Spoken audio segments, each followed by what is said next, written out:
We are here. It is the off season. We only have 3 football games left in the NFL season.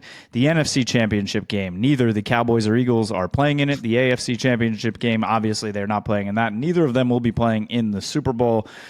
Only a 1-year drought for the Philadelphia Eagles from that Super Bowl game. About a 47-year drought, it seems, for the Dallas Cowboys. Lots happening, however, around our teams and the NFL in general. Coaches being hired all over the place, coaches coming back to the NFL. The greatest coach of all time seemingly not having a job. And the Philadelphia Eagles are doing what it seems to be they need to do to beat the Dallas Cowboys, is creating the Avengers of the Dallas Cowboys killers, i.e. bringing in Vic Fangio, who created the blueprint in Denver of how to beat Dak Prescott. He did it again in Miami. And then they might be bringing in Kellen more. And I'm okay with that because the defensive backs for the Dallas Cowboys will be ready for those curl routes. Aidan, how are you? I'm sure a little bit better than the last time we talked. This is the best I've been since the end of the season, I guess. I will say a few things. I feel like energy-wise, I'm still not there. You mentioned the NFC AFC Championship. Totally, just out of my mind. I've been watching a Netflix show about autistic people dating. So that's where we're at in terms of the recovery from the NFL season. In a way, this is loser talk, but it does feel good to not have that stress in your life for a little bit. It's unhealthy to just be on constant edge with sports teams. So the fact that Embiid just scores 70 and it's easy, and then I go watch my little Love on the Spectrum show, I feel like it's a lot less stressful these days. But I'm still not there. I feel it's a lot harder to hop out of the bed and turn my swag on these days. I got a lot of concerns with the Eagles, but I feel better than I was. I would agree on all aspects. If the Cowboys were playing the Niners in the NFC Championship game this week, I would be elated because obviously they have not been that far since Vince has been alive. If they were playing the Philadelphia Eagles, I would be even more stressed. And if the Philadelphia Eagles were playing and the Cowboys weren't, I'd be even more stressed. So thank God the Eagles are not in it because the Cowboys aren't in it. But yes, you're right. The stress levels are down. I've already been jumping into draft review. Not a lot of running backs out there, gotta tell you, but quite a few offensive linemen, a lot of good linebackers. So we're going to jump a lot into draft talk as we get closer to the draft. And I mean, I'm going to Puerto Rico in 5 days, so can't complain about that. I forgot about that. I totally forgot about that. I'm going to Tampa next week. That's right. And I was saying how when originally set up this trip to Tampa and you thought of it the other way, you were like, I could go to Puerto Rico and it'll be the week before the Super Bowl and I'll just be living my best life. And I thought the same. I was like, I'm going to Tampa, and the Eagles could be back-to-back Super Bowls, just a little rest and relaxation before we try to get back-to-back Super Bowl appearances in. No. Just no. I wonder if there's going to be any Cowboys players that I see in Puerto Rico. Who did you see when you were in Turks and Caicos? Buddy Hield? Buddy Hield, yeah. That's who it was. Yeah. Hilarious. It's funny, too. I'm seeing more this year about, they always say, players going on vacation. Why is everyone calling out Cancun this year? I feel like NFL players don't go to Cancun. Cancun's, I feel like the cheap Mexican getaway. Don't they go to Cabo? I think it's the NBA on TNT guys, right? Every time someone gets eliminated from the playoffs, they have the 1, 2, 3 Cancun segment. I think that's what started it, and then it just translated over to the NFL, which is, it's funny because I don't hear of many players going to Cancun, but they're going to Turks, they're going to Cabo, the Bahamas, places like that. I don't think we'll be seeing many of them running around the beaches of Cancun. I went to Gettysburg once on a field trip. That's pretty nice. Yeah, thanks. Was that fun? It made me believe in ghosts. That's the one place I'm like, there might be some haunted shit going around here. They were telling us, they were like, it was just weird. It was crazy. I asked a question on the tour. I'm like, why can't we go in there? And they're like, oh, we can't go there on tour anymore. And I asked after. And this was after the tour. And this is what made me believe it, is because this was like they wouldn't include it on the tour, and like they just like shut it down. So it wasn't for show.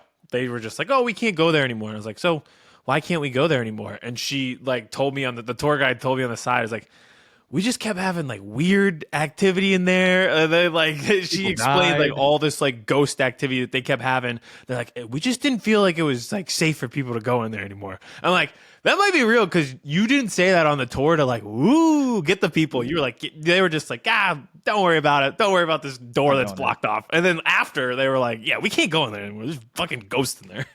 It's the red door.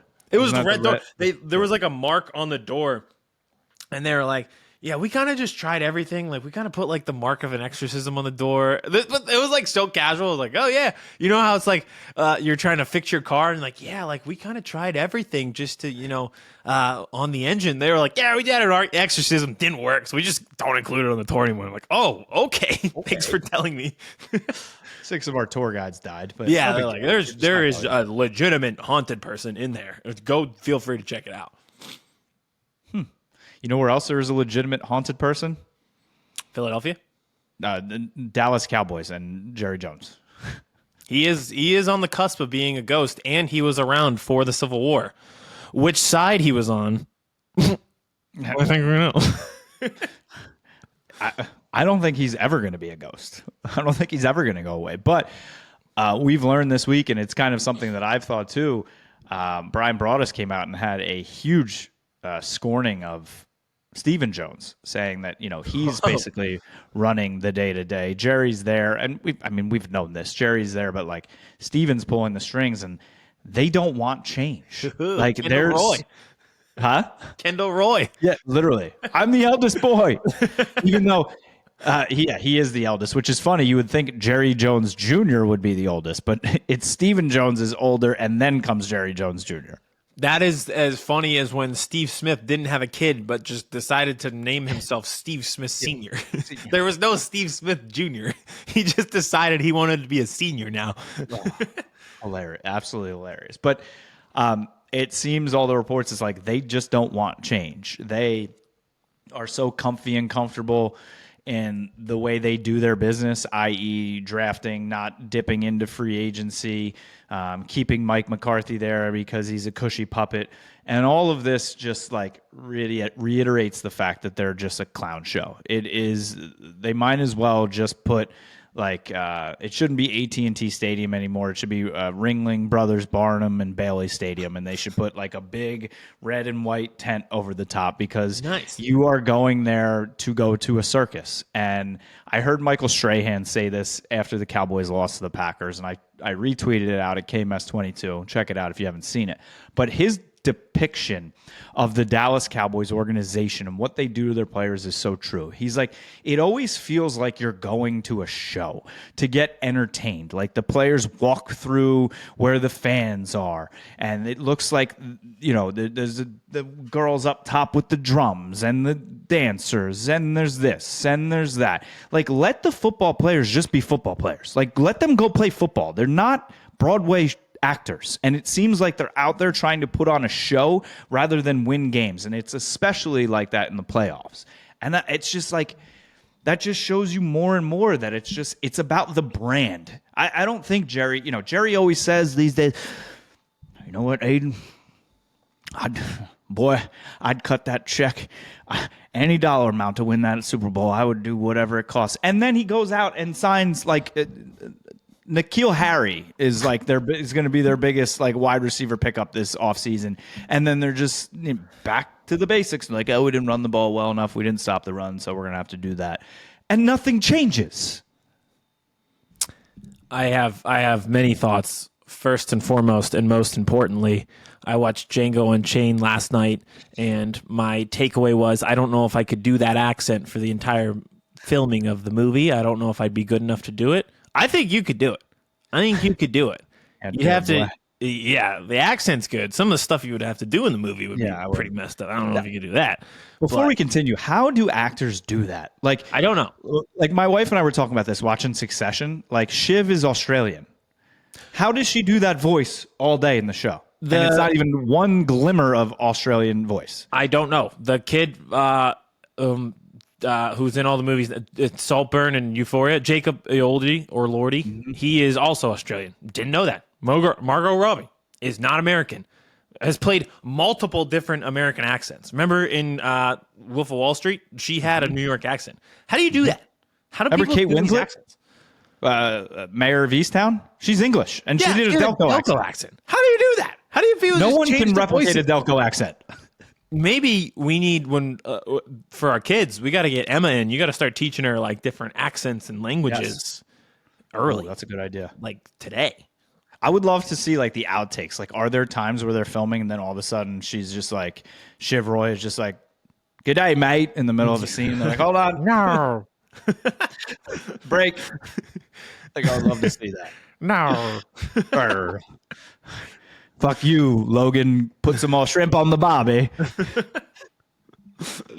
It would be hilarious in Django Unchained if you broke your character's accent, considering like what you were talking about.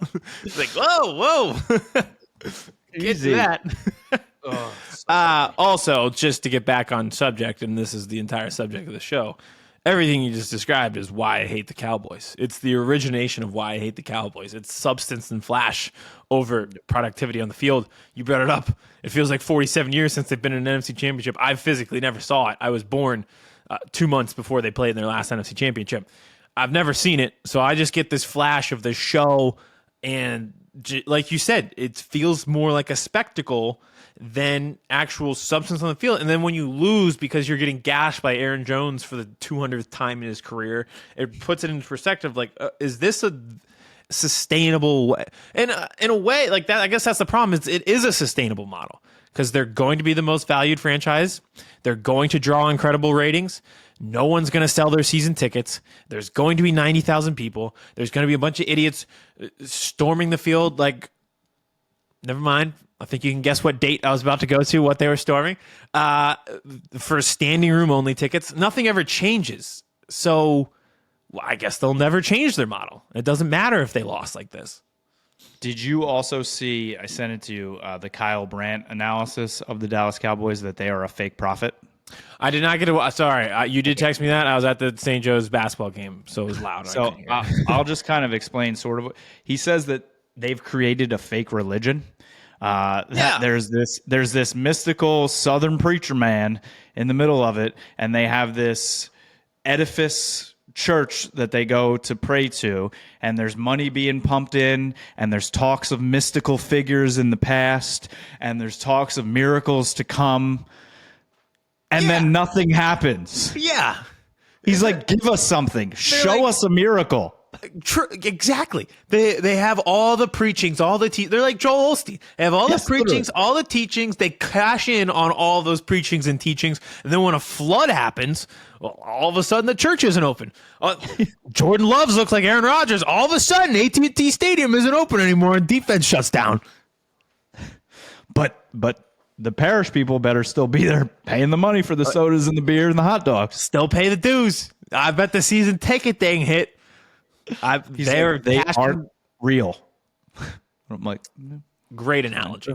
The it Cowboys really are gold. He did a much better job than me. It's very funny. Well, he's the best. We're trying to get to that level. Mm-hmm.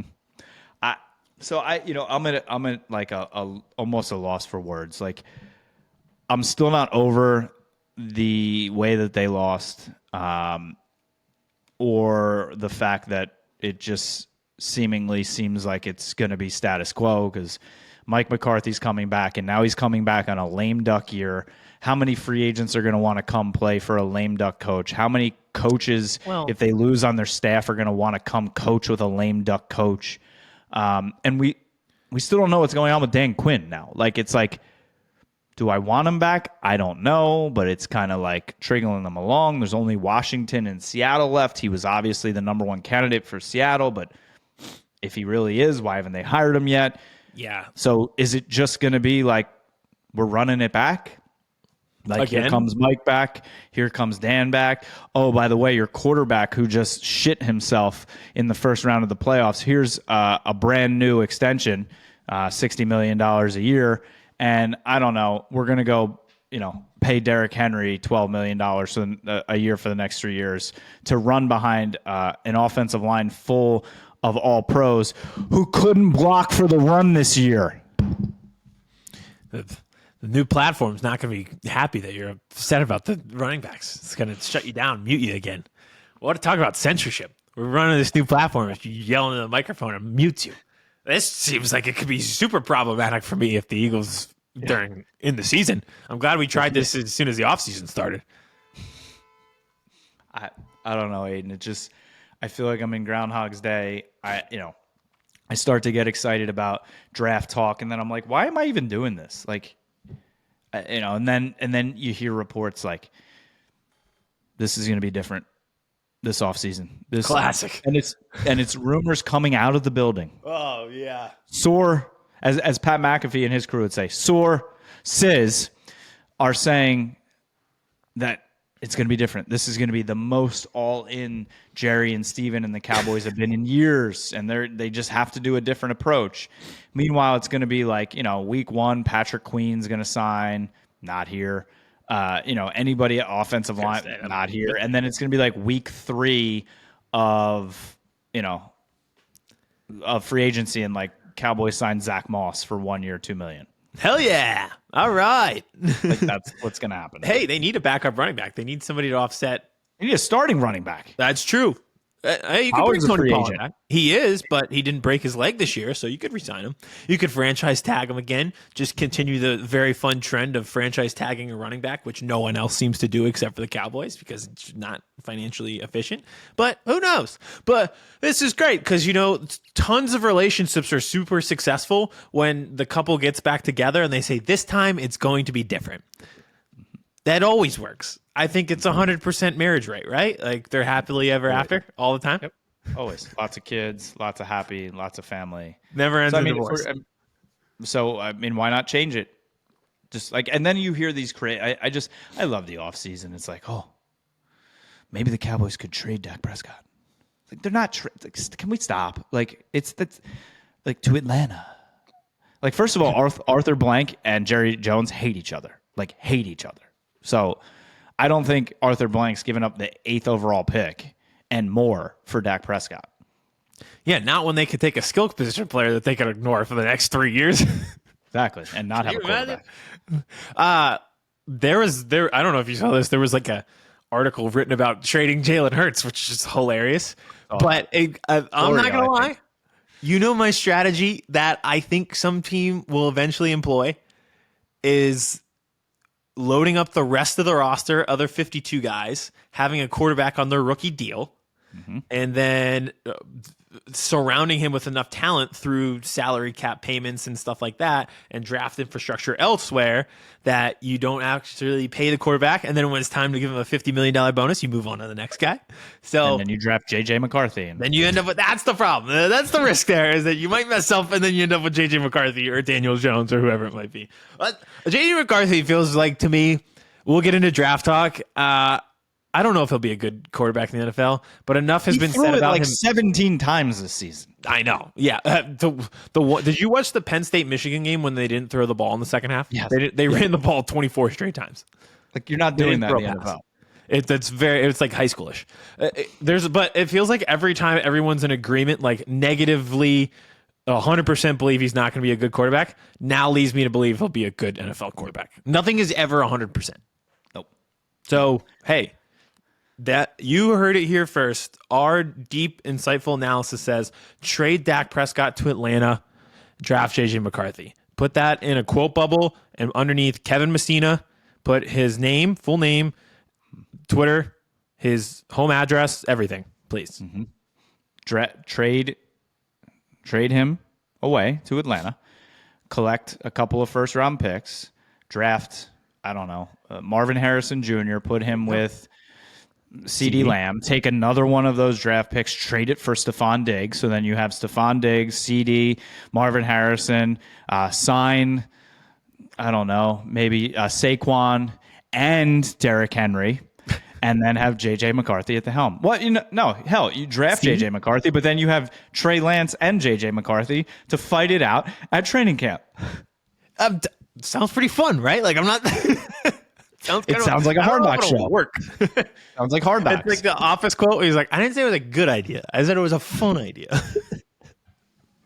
I just like the only thing with the Cowboys is they're not going to do that because they have Dak Prescott, who's arguably a top 10 quarterback. Some are going to, he's going to finish in top 3 MVP voting, which is pretty funny because it's sort of like the same season he had 2 years ago. So that just shows you like the watered downness of the MVP award this year. Mm-hmm. Like he had this season 2 years ago and he wasn't in the talk for MVP. The award shows this year were everything. It's weird. Yeah, it's just, but they're not going to move on from Dak because they have a stable quarterback. They're so fearful of like that 7-8 year window in the 2000s that they had with like Drew Henson and Quincy Carter and Vinny Testaverde and Drew Bledsoe and Aidan Powers and Kevin Messina playing quarterback, that they're just not going to do that. Because then it's J.J. McCarthy and Trey Lance and Aidan Powers and Kevin Messina playing quarterback again for 7 seasons, and you're winning 6, 7, 8 games, and you have no identity, and then Jerry Jones dies. Let me give me a series, and I'll change your mind. I'll let her rip. You think you could complete one pass to CeeDee Lamb or A.J. Let's say you had CeeDee Lamb, A.J. Brown, Justin Jefferson, and Jamar Chase. You had 4 wide, and you had 4 downs. 4 downs? I was going to ask how many opportunities I get. Is it a cop-out where I can throw like something quick? Or are we talking like 4 actual routes? Okay. Full pads. You choose the offensive line that you want. I choose the defensive line. This is hilarious because this will come back later on in our show, and it'll be like, look at these 2 white guys who think they know everything about football, never played it down, think they can play in the NFL.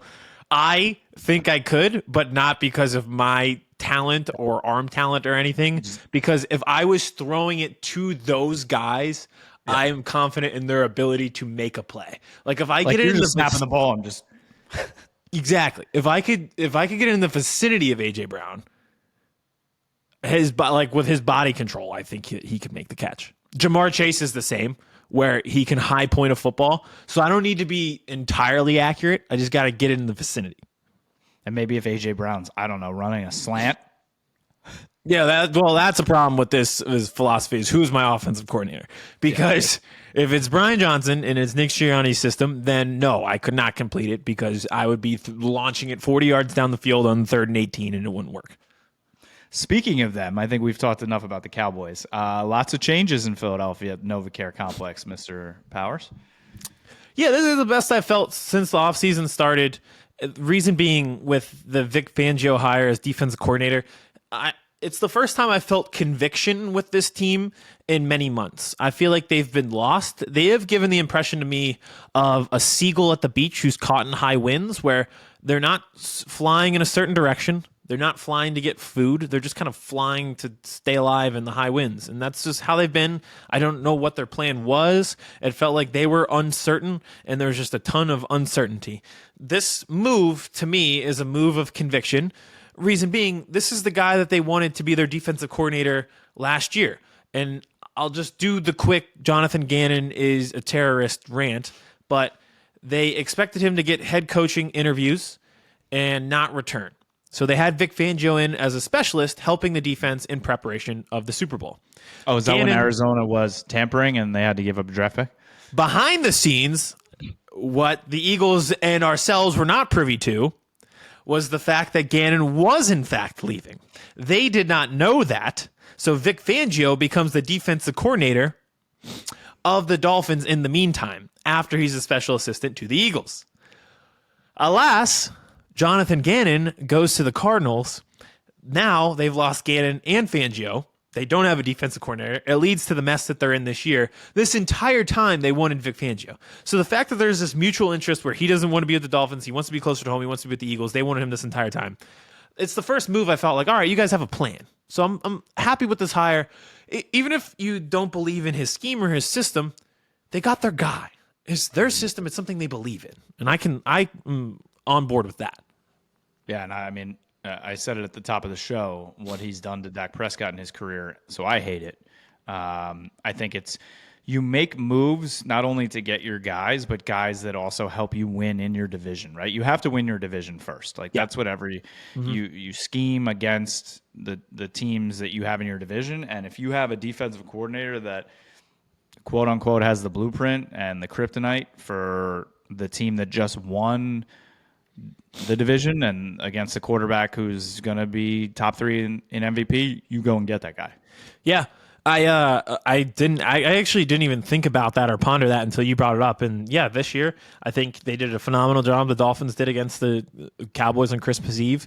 And then last year, or 2 years ago, I guess, when he was the Broncos head coach, I totally forgot about that game where they kind of just, dominated that game and created a lot of turnovers and a lot of havoc against the Cowboys. So he did an incredible job. And it's so funny on offense. I'm always like, I want new, I want different, I want creativity. And on the defensive side of the ball, I'm like, I want a guy who's been around for 20 years playing the same chiseled, hardened, rigid defense. I just want the chiseled veteran defensive coordinator.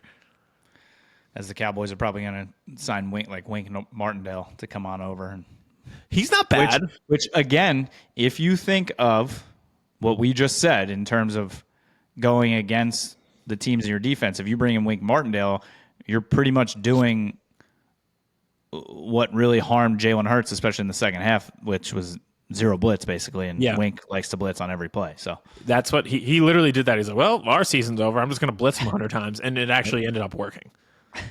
But the second time, the first time, and then the Bucs did it in the playoff game. They're like, this is weird. I didn't expect this. Kevin, they gave them the answers to the test and then couldn't figure it out. Crazy to me. They're like, we're blitzing. We're coming right now. They could have told them. It was like the Cam Newton play. Like, you think you're ready? Watch this. They did tell them. They told them. They could have told them who was blitzing. Not even the fact that they're blitzing. They could have been like, this corner's coming off the edge. And the Eagles would be like, okay. Oh, man, sorry, we didn't pick it up. We didn't shift the tackle him, couldn't do it. Try to get out there with a running back to chip. Ugh. Couldn't get there in time. Yeah, no. So I'm that added to it. I'm very excited about this hire, and just like they love his system. They love his scheme. They are fond of him and his scheme. And instead of just being like, it's the Chef Boyardee meme where it's like, Mom, can we have Chef Boyardee? It's like, no, we have Chef Boyardee at home. And it's like, then you're having fungus covered in tomato sauce instead of Chef Boyardee. They actually went out and got the actual guy. If you wanted his system so bad, now you have the guy in his system, not just a guy who coached in the system once along the way. Yep. That I can get may not, may or may not be able to execute a portion of the system. The other aspect of this offseason, and we're going to spend a lot of time this offseason on it, is the infrastructure on defense. It is, and this is where I'm still worried. I don't think this is and I think they are aware of this. This is going to be, for both of us, I think almost identical of what they're going to be trying to do. This is what we think they should do. What we think what they should do and what they do is different. Although I've been in lockstep with the Eagles the past 2 years and what we should do. I think they are it'll make it easy for draft coverage, by the way. We'll be scouting the same people. They, in the past, and I think in the past few years, they've been very aware of past mistakes, adapting, learning, being painfully aware of themselves even when it's uncomfortable. Like in 2021 when they went 9-8 and made the playoffs, they told themselves, and Howie Roseman said this in the press conference, he's like, we're not one guy away. Like, we may have made the playoffs, but we're not Super Bowl contenders. And then they went out and had the offseason of a lifetime to change that fact. And I think they need to be painfully aware of themselves again this offseason with that defense. This is not a Super Bowl contender defense. It's barely an NFL defense with some of the players that are playing on the back half at safety and at linebacker. And if you have confidence in Nakobe Dean still, cool, fine. That's one linebacker. That's one.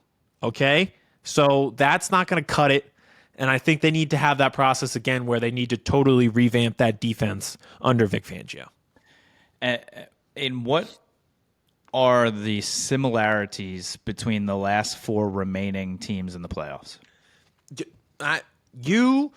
If you're an Eagles fan, and say you don't play fantasy and you don't have red zone and you're just watching these teams for some of the first times, you're going to think their linebackers are sorcerers sent from another planet. All of them. All of them. Fred Warner, Patrick Queen, Greenlaw. Roquan Smith, Greenlaw. Even Nick Anzalone Bolton in Detroit's had a great year. They invested in Jack Campbell. Nick Bolton's been having a great year in Kansas City. Like, all of them have good linebacker play. Yeah. Even the Bucks, like, they had great, like, they were like, all right, we're moving on from Devin White, and they still had Levante David, and they brought that other guy in, and like, oh, he's actually awesome too. So, and we like, had safeties running at linebacker. We didn't even have linebackers. We brought a guy in off the street in December. We didn't have enough people to play the position. We're not talking good. We didn't have people to play. Is he done, Shaq Leonard? Remember those Definitely. 2 weeks where we were just like, oh, well, it can't get worse than this. I was like, oh, it got a little bit worse. never trust a guy who changes his name No. for no reason. Like, No. remember it was Mitch Trubisky coming out, and then he's like, excuse me, I would like to be called Mitchell Trubisky. Yes. And I was like, all right, Mitch. Ron Artest turned into Meta World Peace. Very ironic because he was involved in one of the biggest fights of all time.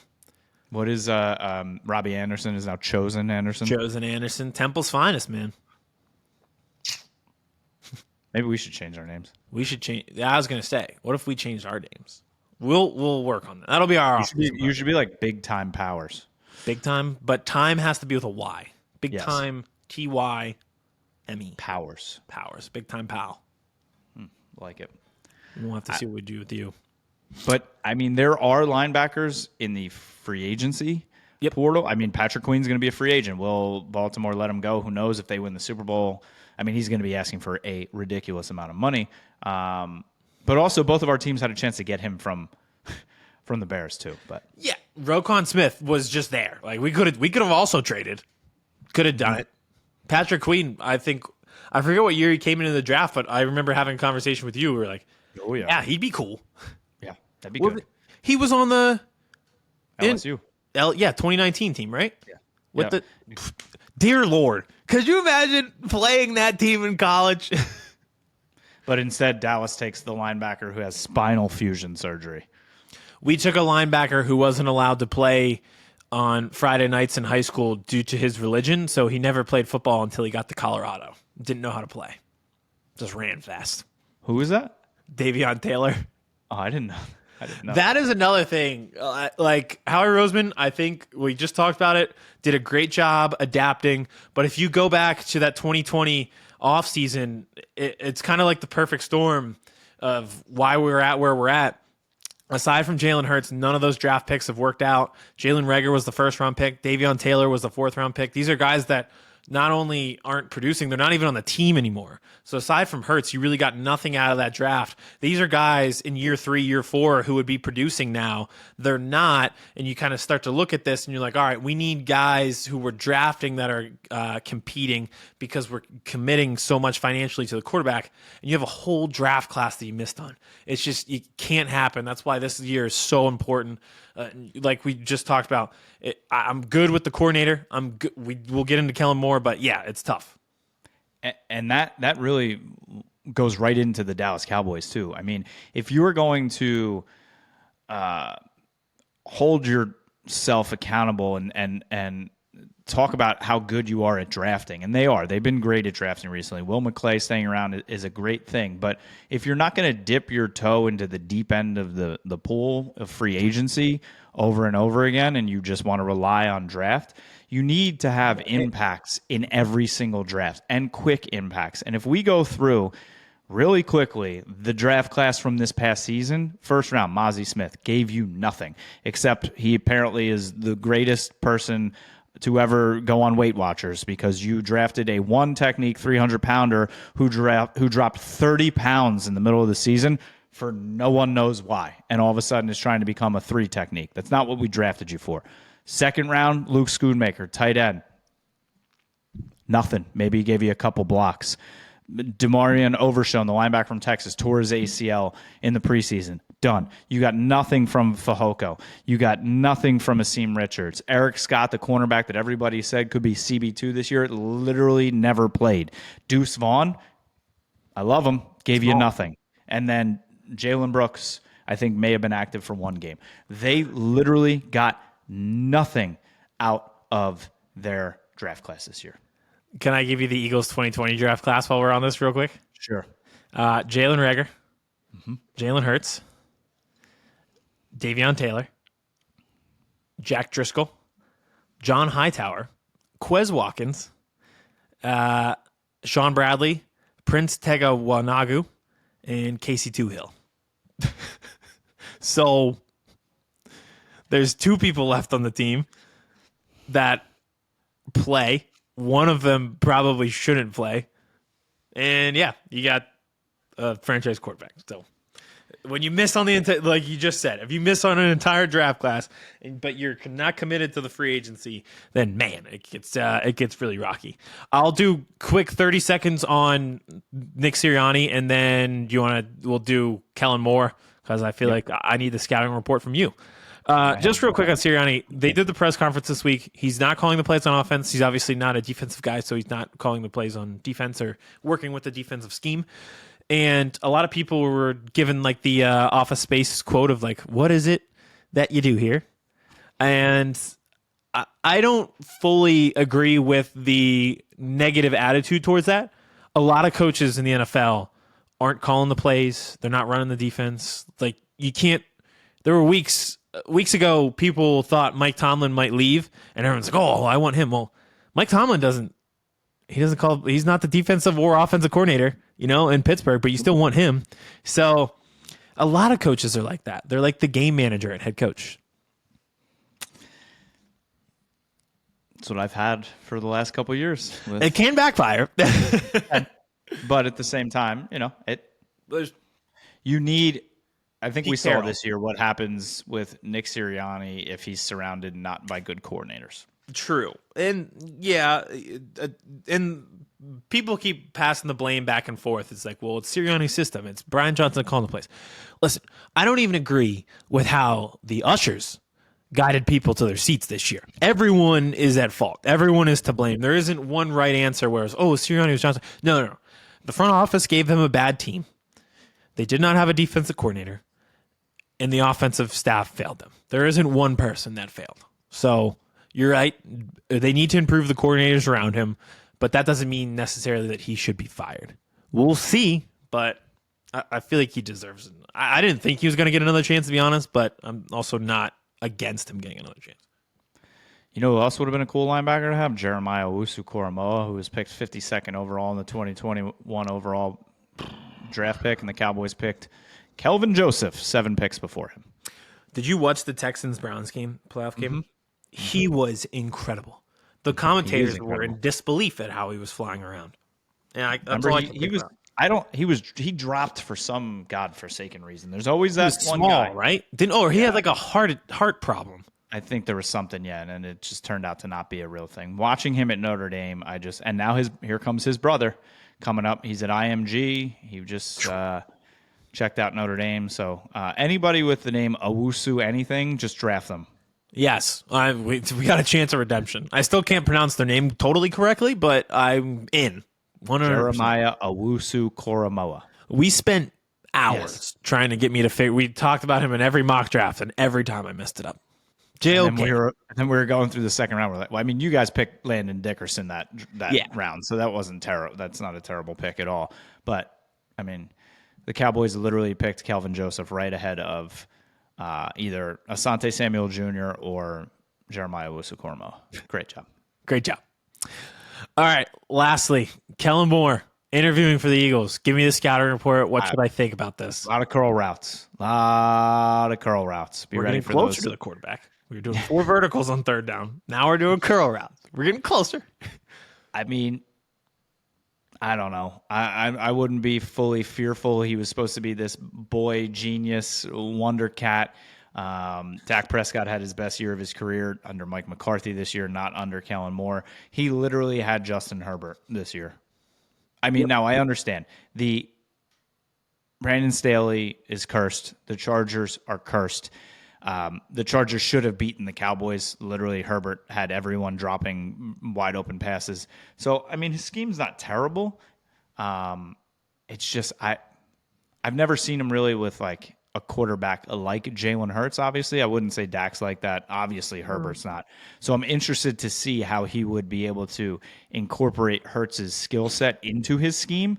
It's like kind of like a Air Coryell / air raid offense. It's like, he kind of has like a mixture of a couple different that he's put together. I don't know. If he didn't break his leg at training camp that year, we may never even know about Dak Prescott. Oh, yeah. I don't know if you know. He was great at when Boise State. You remember that? he before this season when the Cowboys traveled to Buffalo, the last time the Cowboys played a game in Buffalo, he was the starting quarterback. That's pretty wild to think about. Time his flies first when start. you're having fun. Yeah. You're right, though. I just think it'd be an interesting fit. Like you mentioned, Jalen Hurts would be the most unique quarterback that he's had, and a lot of talented quarterbacks that he's seen. But it's definitely a different scheme, a lot more under center, which I think the Eagles need to get into. Not necessarily entirely, but just to mix it in a little bit. And I don't know. I really don't know how to feel about it and what to think about it. And I it's one of those things, right? Like, he had Justin Herbert. You'd think that would mean thriving success, but I just feel like beyond him, the situation was so flawed that it's hard to really tell. So I'm curious, and I'm just curious, like, what teams want to do with Jalen Hurts going forward because of like how that looked at the end of the year, where it was just being shotgun. Everyone knew it. No one really had a doubt whether it was going to be run or pass. Like, what's the plan going forward to eliminate that? And not trying to get him beat up, because I think he was beat up the second half of the season. I think that also added to things. And I mean, how many times can you run the poor dude on a counter or a draw all day long? It's, again, back to the predictability. I do think he was hurt. I think the Rams game, the way his knee bent was really weird. And I know he also, that Cowboys game at the end of the half really messed up his knee too. So yeah, you're right. I think take pressure off him. And that's another situation where, like, nobody's right. That article that came out about him, the leadership thing and how he's not approachable. Remember, like, so many people are writing this off. And it's kind of bothering me because a similar article came out in 2018 about Carson Wentz. And all of that ended up being true. Yep. So I think in these articles, there's some dramatization. But in reality, some of that has to be true. I'm curious to see where we go with Jalen Hurts because, like I mentioned before, I don't need him to be Tim Tebow up at the press conference like, you'll never see a team fight as hard as we will the rest of the season. God bless. But I would like him to be, like, on the sideline, like, hey, man, Quez, I need you, like, Dallas. Like, when Dallas Goddard is screaming in your face, just be like, yeah, man, I got you. Like, I'm sorry I missed you. My bad. I got you next time. We just, like, looked at him like, yeah, just that look of just, like, the comatose vegetable I'm kind of over. So the fact that then an article comes out that says he's not approachable, I think we just can't just write it off. But it's a growth and adaptation process. It doesn't mean we're giving up on Jalen Hurts. We need an offensive coordinator that he would like to work with and can bring out the best in him, and Jalen can grow as a person. And, again, the mafia has taken over in Clutch Sports and the representation, and he's doing stupid Hulu commercials instead of training in the offseason. maybe that sickness that he got that was like flu-like symptoms that nobody knew really what it was. It was this, it was that. We don't know really what kind of sickness it was. Maybe that lingered too. That too. Yeah. Yeah. Could be. That mystery sickness. I just think he was he was mentally fatigued by the end of the year. And it was like a big year, big contract. It was a media superstar. I feel like this offseason is a great reset to be in perspective of what occurred, get back to training the way you want to train, get in an offensive coordinator, get on the same page. Everyone needs to be on the same page. I don't want to hear three different stories in the media the day of a playoff game where it's the head coach, it's the offensive coordinator, the quarterback, they all don't like each other and they don't like the scheme. Get on the same goddamn page this year and we'll be fine. Well, and you're right. It's like baseball teams that go to the World Series, NHL teams that go to the Stanley Cup. Like you literally played to the last second of the NFL season. No other team, like every other team had a head start on you on rest, recovery, and training all season. And then you go out and arguably outplay Patrick Mahomes in the Super Bowl and lose it in literally heartbreaking fashion at the end, are never given a chance to go down the field and win it yourself, then you're thrust from that into an off season and contract and everything, and then you blink and you're at training camp, and then you blink and you're 10-1, and then all of a sudden, you probably are hitting a fatigue road, and then you start losing ball games, and then the media is coming at you, and what's happening with AJ Brown and this and that, and it's just I guarantee he feels like, and probably most of the entire team, like, I haven't had a second to fucking breathe. Yeah, it just piles up on you. Like when you get caught in a riptide, and all of a sudden, like, you can't. It's the waves are coming and coming over top of you, and you don't really get a chance to come up for air. You're right. I think that probably played a huge factor in it this year, and everything kind of went south around them too. Unlike the Cowboys, who have plenty of time to breathe all off season, because they can meditate all off season long. We're gonna be right back doing the same show again next year. They are definitely not playing in that last final game. So. We have a lot to look forward to, or not, in these upcoming games this weekend. Then 2 trips for Aidan and I, and then the Super Bowl, and then we will be locked step all heading into free agency, the draft. But I mean, you still need an offensive coordinator. I possibly need a defensive coordinator. So we shall see. Lots still in limbo. It's a lot of limbo, but we're getting under the bar. I feel like our nose might touch the bar and we might be disqualified, but we're getting there. We're getting close. That's okay. All right, tell everybody how they can watch, how they can listen, all that good stuff. Aidan. Thank you to everyone who has subscribed on YouTube lately. Please continue to check out our videos there, like and subscribe. We post all of our clips on Instagram and TikTok at Birds First Boys Pod, and then we post all of our funny memes on our Twitter at Birds First Boys Pod. So check us all out there. Obviously, anywhere you can find podcasts, we will be dropping these episodes all throughout the offseason as we continue our coaching searches, job searches, and draft research. Everybody enjoy the games. And enjoy the linebacker play this weekend. Because we can't. Chris Hansen here, and I'm going to need you all to take a seat right over there and check out Birds versus Boys. I think you're completely right here, and I hate it. Hey, idiots. Stop doing dumb things. I got 2 phones. Upset alert. I might go insane. I think you're already there. There's no hope. Hope is gone. If this was an AFC North podcast, we'd be done in 15 minutes. Bob Hope. I'm going to drink bleach. That is the team you promised me you were going to be this year. This is the Consciously Hopeful podcast. I'll be watching.